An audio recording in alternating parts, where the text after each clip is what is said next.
Jo només necessito descansar. Demà xerrem, amor meu. Molt bé, princesa. Et vull. He anat amb Robert i he presentat una denúncia. Has acudit a Robert abans que contar-me-ho a mi? I a qui més li ho has dit? Vaig anar amb Elena. Ella em va atendre i va fer les primeres coses. ¡Cague la reputa, fill de puta! Amor, sempre, per favor. Però sempre, per favor, Xavi.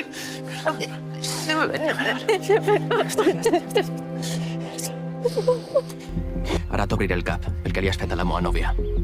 La teva nòvia. Però estar en una dona com això cal ser més home, eh? Com tu, no? I si no pots tindre-la, forçar-la i en pau. Però què dius? Que eres un mal nascut.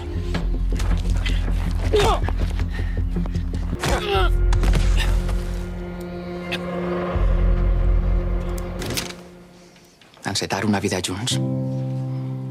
Segons m'han dit, puc fer molts diners en poc de temps. I comprar una caseta i qui sap si formar una família. Cada vegada sona més bonic. Por favor, se lo pido, me tiene que creer. Es que le estoy diciendo la verdad, se lo juro por mi madre. Me llamas mentiroso. No, es el testigo, es el que miente. Ya. Entonces me estás llamando tonto. ¿Que no? Mírate. No. Venga, agradece que por lo menos esta vez el agua está fresquita. Crec que necessito eixir d'ací. Tornar a posar terra entremig. Terra i mar, no, xiquet? Sí.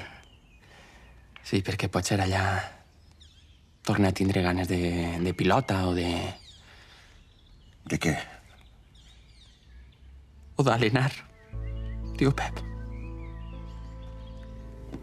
I eres l'única persona del món amb qui vull estar. Doncs ho tens fàcil, Isabel.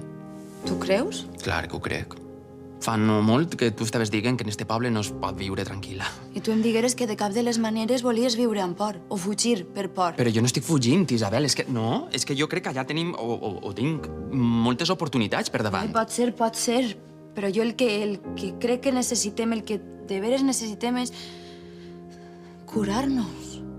Els dos. Sí? Sí, en això estem d'acord. Però és que jo crec Què, Xavi? que ens haurien de curar junts, Isabel.